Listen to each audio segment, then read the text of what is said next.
आयोजित ऑनलाइन कक्षाओं में आप सभी का हार्दिक अभिनंदन। अपन कक्षा 9वीं विषय सामाजिक ज्ञान अर्थशास्त्र में पाठ 1 पालमपुर गांव की कहानी, इसमें हमने पूर्व में कुछ जानकारियां प्राप्त की है, जैसे कि वस्तु और सेवाओं के उत्पादन के लिए 4 चीजों की आवश्यकता होती है। सबसे पहले भूमि की, श्रम की, भौतिक पूंजी, स्थायी पूंजी, कार्यशील पूंजी और मानव पूंजी। ऐसे इन 4 चीजों के माध्यम से वस्तु और सेवाओं का उत्पादन किया जाता है। इसके अलावा कौन कौन सी गैर कृषि क्रियाएं पालमपुर गांव में की जाती है, इसकी भी जानकारी की है अपन ने। गैर कृषि क्रियाओं जैसे लघु विनिर्माण उद्योग, दुकानदारी, परिवहन, ये जानकारियां हम पूर्व में कर चुके हैं, तो ये हमको याद रहनी चाहिए। आज अपन पालमपुर में खेती, पालमपुर गांव के लोग 75% लोग अपनी आजीविका के लिए कृषि या खेती पर निर्भर है, यानी उनके परिवार का पालन पोषण या उनका निर्वहन करने के लिए 75% लोग खेती पर निर्भर है। इसमें विभिन्न प्रकार की कृषि में क्रियाएं की जाती है, और हमने पूर्व में जानकारी भी की है, जैसे जो श्रम है उत्पादन में, इसमें ज़्यादा पढ़े लिखे योग्य व्यक्तियों की आवश्यकता नहीं होती है। अब वहाँ पर खेती करने के लिए अभी जो पुरानी पद्धति है, सिंचाई की है, बीज की है, ये पुरानी पद्धति है, इसलिए जैसे कि कुओं से सिंचाई होती है, इस कारण से उत्पादन अधिक प्राप्त नहीं होता है। नई नई प्रणालियों का प्रयोग भी वहाँ पर कम किया जाता है। ऐसे ही भूमि को मापने के कुछ मानक इकाइयां, भूमि को मापने की मानक इकाइयां, जैसे भू राजस्व के तहत जो कर्मचारी होते हैं ये कार्य करते हैं, तो भूमि को मापने की इकाइयां कौन कौन सी है? प्रमुख पहली है हेक्टेयर। 1 हेक्टेयर में 4 बीघा जमीन होती है, ये हमको ध्यान रहना चाहिए। दूसरा है एकड़, 1 एकड़ में 3 बीघा जमीन होती है। और फिर होता है बीघा, 1 बीघा में 20 बिस्वा जमीन होती है। ये जब भी भूमि को मापने का कार्य किया जाता है, तो इन इकाइयों के माध्यम से भूमि की माप यानी नाप जोख की जाती है। अब पालमपुर में जो फसलें बोई जाती है, उनमें कौन कौन सी फसलें बोई जाती है, यानी फसलों के प्रकार कौन से मौसम में बोई जाती है? तो सबसे पहले खरीफ की फसलें, ये बरसात के दिनों में जैसे जून जुलाई माह में बोई जाती है। और इनमें कौन कौन सी फसलें बोई जाती है?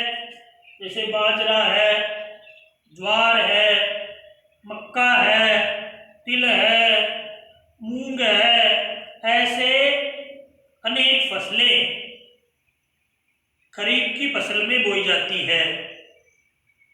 और सितंबर अक्टूबर माह में ये पककर फसलें तैयार हो जाती है, और फिर किसान को उसका लाभ मिलता है।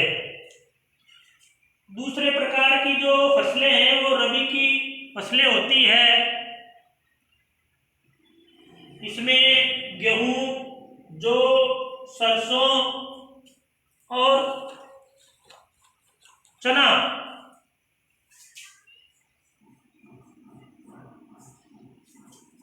आदि फसलें रबी की फसलों के साथ बोई जाती है। ये अक्टूबर नवंबर के माह में बोई जाती है और फरवरी और मार्च के माह में इनको पककर ये फसलें तैयार हो जाती है, जिससे भी किसान अपनी आजीविका चलाता है। और जैसे जो गेहूं है, सरसों है, गेहूं की फसल का उत्पादन करने के बाद अपनी आवश्यकता की पूर्ति जितनी है उसको रखता है, बाकी को पालमपुर के पास जो रायगंज मंडी है उसमें वह अपनी अधिशेष, जिसे बोलते हैं अधिशेष, उन फसलों को बेचकर और पैसा प्राप्त करता है, जिससे वो अपने परिवार को चलाता है, परिवार यानी परिवार की आजीविका को चलाता है। अगला प्रकार अपन जानकारी करेंगे बहुविध फसल प्रणाली, यानी किसान ज्यादा लाभ लेने के लिए। एक प्रकार और होता है इसमें जायद फसलें, यानी गर्मी के दिनों में मई जून के महीने में किसान जैसे पशुओं के लिए चारा, हरा चारा या कुछ फल सब्जियां जैसे तरबूज, खरबूजे, ककड़ी, खीरे आदि जायद की फसल के रूप में वो तैयार करता है। अब किसान को लाभ ज्यादा कमाने के लिए बहुविध फसल प्रणाली, यानी बहुविध फसल प्रणाली किसे कहते हैं, इसकी जानकारी करेंगे हम। एक वर्ष में किसी भूमि पर एक से ज्यादा फसल किसान पैदा करता है उसे बहुविध फसल प्रणाली कहते हैं। यानी एक वर्ष में किसी भूमि पर एक से ज्यादा फसलें पैदा करने की प्रणाली को बहुविध फसल प्रणाली कहते हैं। किसान को अपनी स्थिति को अच्छा बनाने के लिए विभिन्न प्रकार की वो फसलें बोता है, इसलिए जैसे इन फसलों के अलावा वो आलू की फसल भी बोता है जिससे नकदी प्राप्त होती है। कुछ मुद्रादायिनी फसलें हैं जिनको संपूर्ण उत्पादन को बाजार में बेचता है, जैसे कुछ तिलहन की फसलें हैं, सरसों है, मूंगफली है, तिल है, इनको बाजार में बेचता है, मुद्रादायिनी फसलें। इसी प्रकार से मुद्रादायिनी फसलों में आता है कपास, ये भी मुद्रादायिनी फसल है जो कपड़ा बनाने के लिए और पशुओं के लिए इसे बिलोना काम आता है। पूर्व में भी हमने जानकारी की है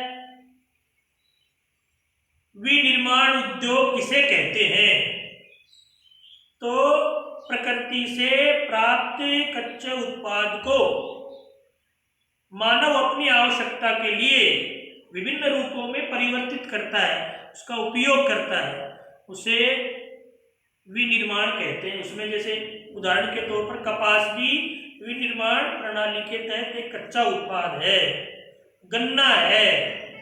ऐसे बहुविध फसल प्रणाली के तहत किसान अनेक मुद्रादायिनी फसलें बोता है और वो उद्योगों में विभिन्न प्रकार की फैक्ट्रियों में कच्चे माल के रूप में प्रयुक्त की जाती है, जिससे उद्योगों को कच्चा माल प्राप्त होता है, किसान को बेचने से पैसा प्राप्त होता है। तो आज अपन ये जो 4-5 प्रकार की जानकारी हमने प्राप्त की है, इसको हमारी नोटबुक में गृह कार्य की कॉपी में लिखेंगे और याद करेंगे। धन्यवाद।